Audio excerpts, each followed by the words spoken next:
What's going on YouTube? Got another night chat video for y'all. They only stay up at night. Get it?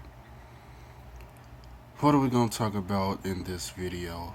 They only stays up at night. Let's talk about the future for me. Okay. Um, as far as social media goes, I've been trying to figure out what I want to do with the Andrew Jackson Facebook page that's always in the description box below. I haven't been using it pretty much at all. I've been promoting it a little. Well, I haven't been promoting it. I just been sticking it in the description box, trying to figure out, you know, what do I want to do with it. Now, it wasn't until just recently, maybe within the last 30 days, that y'all notice I started doing. I started uploading videos to Facebook, not the live videos. I've been doing Facebook Live, but I'm talking about uploading videos that's not live.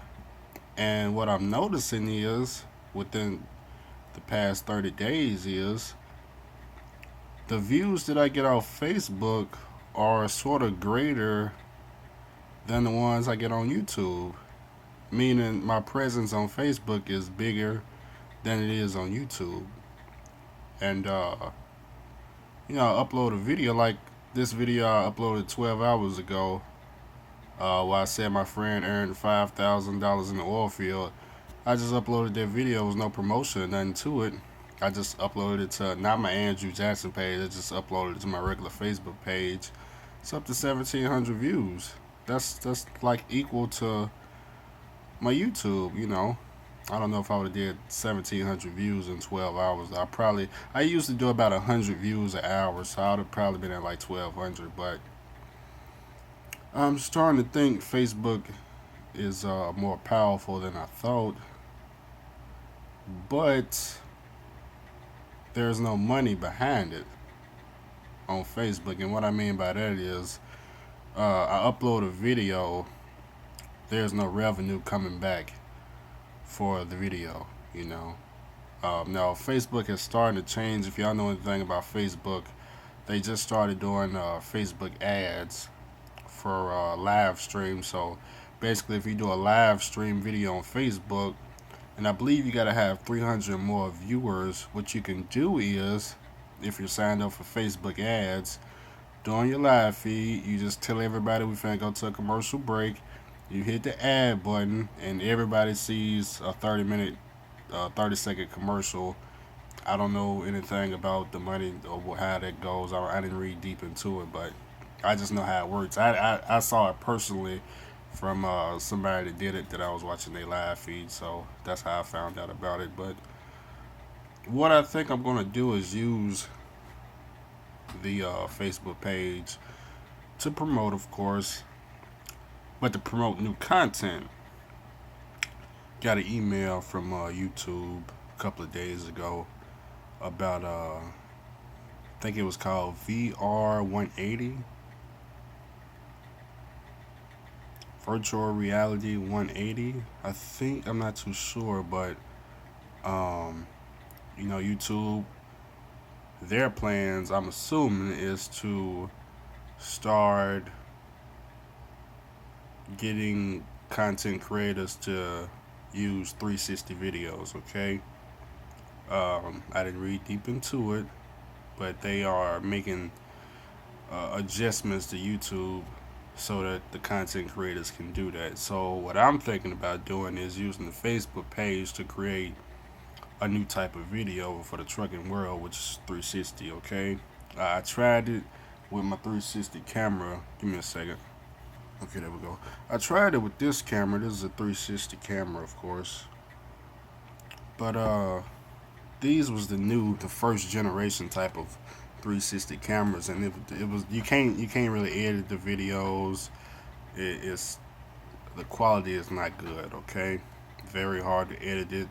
Very hard for my computer to even process the clips because it's in 4K, and my particular computer, I'm still on the 4th gen i7 70s. No, I'm not on that. I'm on the 477K 4th gen, so my computer can't really process 4K video files yet. Okay, I gotta upgrade my processor, but that's what I plan on doing with the Facebook page. Okay, as far as YouTube is going great. It's always been going great. I do plan to get a new camera when I get out to where I'm going to work. I'm thinking about upgrading away from the action cameras and going into um, something like cinematography. Okay, I've been looking at the GH5. That's like $1,900. I've been looking at uh, the A6500, I believe it's called. I think it's by Sony. I'm not too sure. That's about 1,300. Now I want to stay in the price range between $1,000 and $2,000. Okay. The problem with buying those type of cameras is to do YouTube is it's a massive cost. Okay. Let me just give you an example. Let's say I get the GH5. I think it's by Panasonic.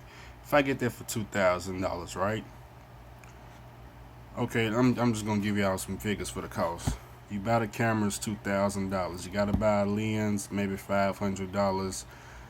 Then when you record the videos on the camera, you have to have some type of supercomputer to take those files, put them in the computer, edit them, render them, and uh, be able to upload that to YouTube. Now that supercomputer, which I do have, but it's not capable of processing 4K footage, so I gotta upgrade all that. That's already a $2,000 computer, but it needs a new processor. And they just came out with the Intel i9 Extreme processor for like $900. That was just announced. I was just looking at that. So new processors coming out.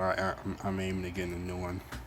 It's about, like I said, it's about time for me to upgrade. I'm on 4th gen. They're on 9th gen. Okay, but the total cost. This is what I would need. Okay, if I got the GH5 for 1,900, I would need to. I would have to buy a laptop. I would say it would have to have the new i7 processors in it. It's gonna have to be like a $2,000 laptop to be able to just process all that footage. It's hard to explain to people that don't like do computer engineering, but it's a massive cost. Okay, but that, like I said, that's what I plan to do for YouTube. So 360 videos for Facebook, cinematography for YouTube. Now let's talk about the job. What am I in the 8th minute? 8 minutes. I done lost the audience a little bit. So, what have I been doing the past 30 days? This is a good question. Y'all know I've been trying to figure out a way to get out of dry van and reefer. And here's why.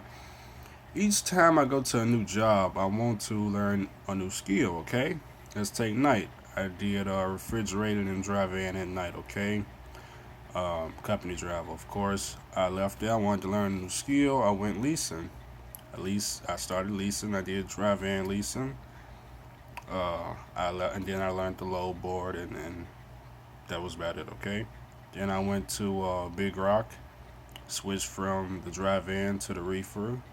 Okay, learned what it was like to pay for all that crap with the massive deductions. Left that. Went over to Great White or Cardinal, you know. Learned how to unload the freight, because you got to unload all the freight. The pallet jack. You are the one that's going to do that. Learn how to do all that tight dock, triple map planning type scenario crap. But I worked a little bit too hard. You know, I worked a little bit over my 14 hours and got fired. Okay, and now I'm trying to learn something, because I feel like I done did everything in dry van and reefer. It's not too much to learn skill wise. It's not going to go anywhere, you know. So I started looking at tankers. Well, first I started looking at intermodal, but the money wasn't there, so I started looking at tankers. Okay. Now, while I was in the process of looking at tankers, came across the oil field. I already had a friend that was already out in North Dakota working the oil fields, and even though I knew about the oil fields, I ain't had no idea about the money. Absolutely no idea. But I've been watching my friend videos on YouTube, Fuck You Money, the live videos. And I was just watching, man. I'm trying to see how long he worked, how much time he putting into it, what are the checks like, okay? And he works for an owner operator, of course. And then I started wondering if I should go try it because his checks are pretty much the same thing I'm getting as a lease driver. $1,500 to $2,000 a week. Okay, so if I can get a W-2 versus a 1099, making that type of money, I might as well try it. It's a new skill. Okay, but then I started. Well, wait a minute. I skipped a part. I don't know if I should tell y'all this, but I'm going to tell you. During the process of looking up in North Dakota for jobs, about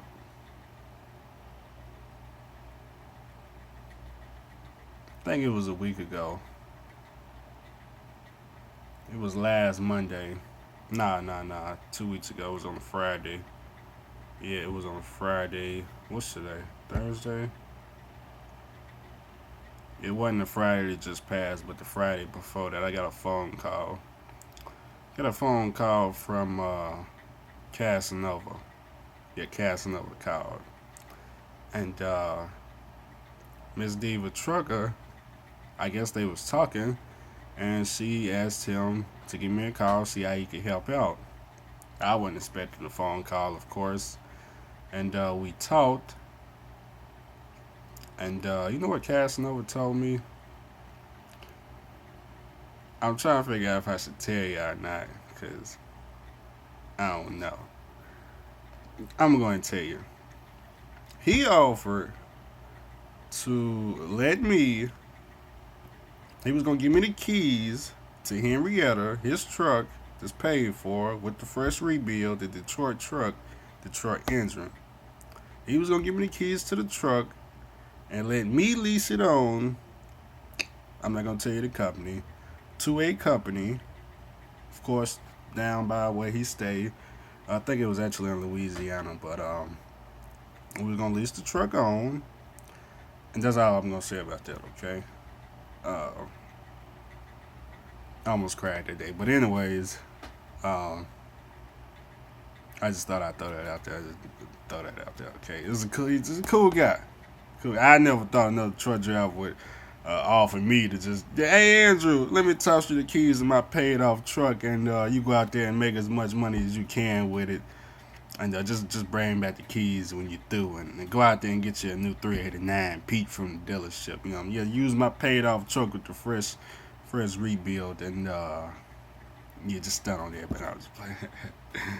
But anyways, then I started doing some research towards Texas because I found out that in Midland and Odessa's area is the oil fields that they had just found all this oil in, and apparently drivers are making $1,500 to $5,000 recently. We just found that out today. I know y'all was waiting for 15 to 2,000, 25. No, it's 15 to 5,000 now. Cause like I said, some of y'all are getting paid a lot of money as a company driver, and y'all just be hiding and y'all want to let us know. Y'all don't want the info to get out there. But what I found out, the driver's making, we're gonna say above $3,000. Did y'all remember seeing that interview on my Facebook page, the one that he did, the Fuck You Money guy, when he interviewed the driver that was said he was paying his drivers what did he say? Dang, I can't remember the pay rate. I think he said $2,000 to $3,000 a week for hazmat tankers hauling crude oil. Come to find out, that is true, but it's companies that's just paying that plus to it's still oil field work, but it's to haul diesel fuel and fuel to frac sites to, I guess, fill up the drilling rigs or something like that. It's either to haul diesel fuel or not chemicals, gasoline, diesel fuel, and shoot, I don't know what else they haul, but one company that I was given that was paying the drivers a high amount of money was Suncoast Resources. Yeah, Suncoast Resources. Okay. I didn't verify it myself. I'm just telling you, if y'all saw my Facebook page, I'm just telling you what the driver that worked there said, okay? So you can read it for yourselves on the Chase Andrew Jackson Facebook page. I just took a screenshot of what he said. And like I said, y'all had all the information. But that's what I'd be looking to get into tankers, not necessarily hauling hazmat. I don't have hazmat. I do have a tanker endorsement, but I don't have hazmat. I do have a book back here, and I have been studying the test, and I understand it's only 25 questions. I don't know if I could pass just yet. I haven't been doing my practice test on Chris CD. I do got plenty of time right now. I could just start studying and freaking go take the test on Monday and pass. I mean, them 25 questions for the endorsement. I know I gotta go through the FBI background check and all that, but I'm just worrying about the test. But yeah,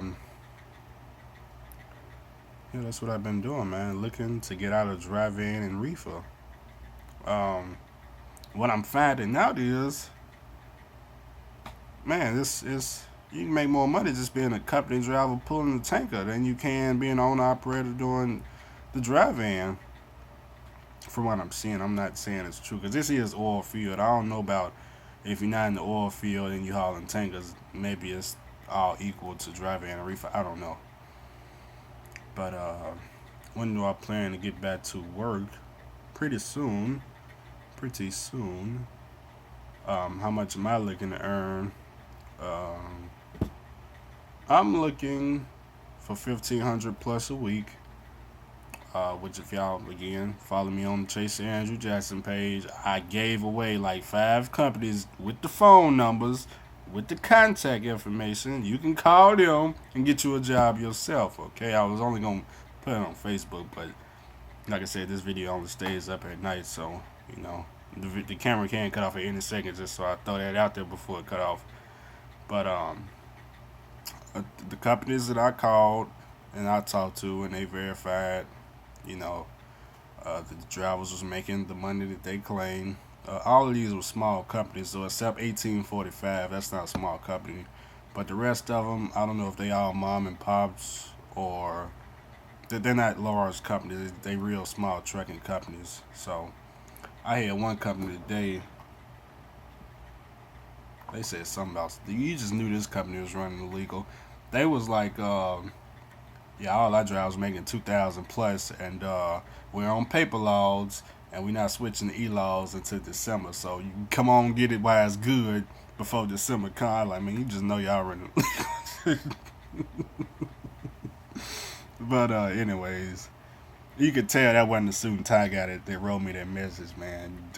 They don't play the suit and tie game at their company. They all about the money, man. Wrote me a message like that. I almost fly me out right now. But I guess that's the plans. How's my business credit going? If y'all want to update, on DNB I got 12 accounts. On Experian I got 9. On what's the other one? On Equifax I never checked it, so I have no idea. But I would have been in business for 2 years in February.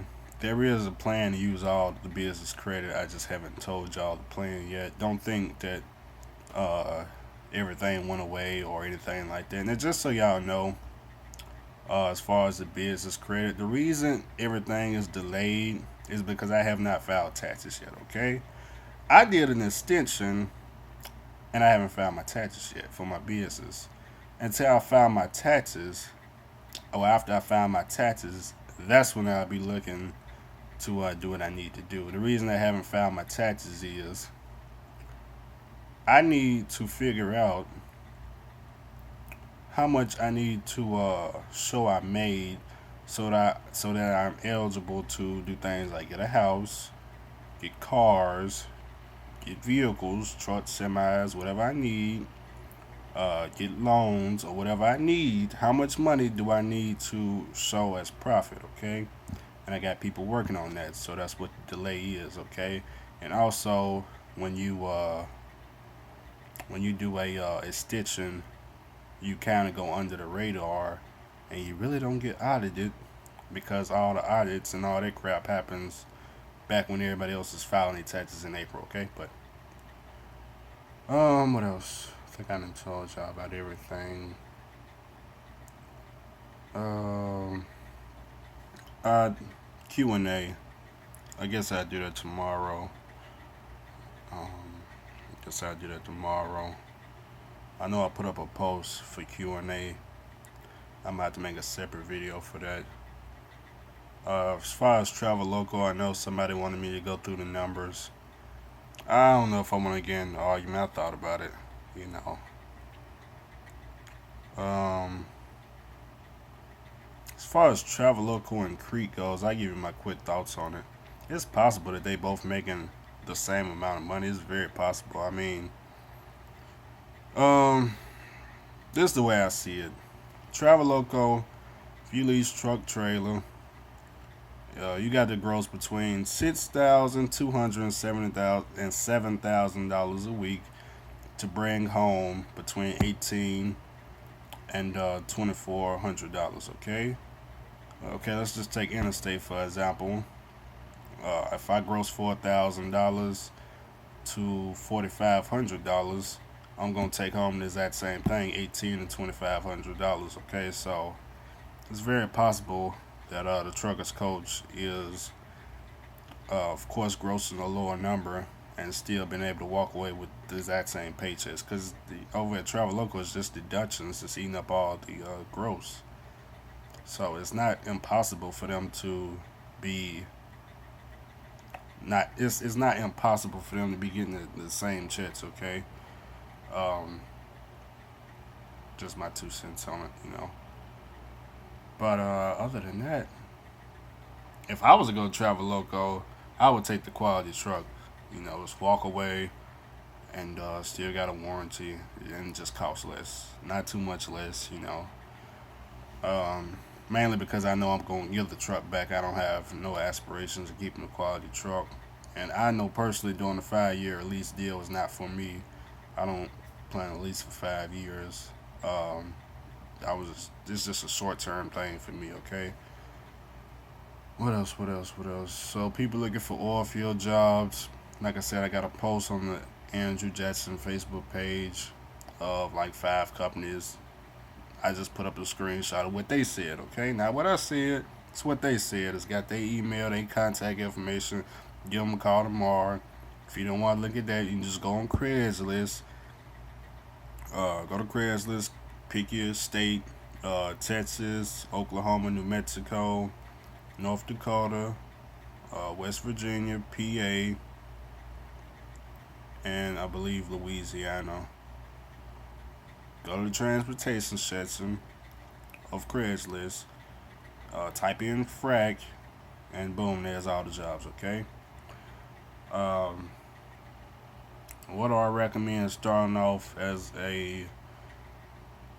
Wait a minute, let me rephrase that. What do I recommend now to a new driver just now getting into the industry? I recommend tankers or flatbed. Like I said, I don't really recommend driving in a reefer, mainly because it's so saturated. Just let the mega companies have it. Just my thoughts on it. Haul whatever they can haul.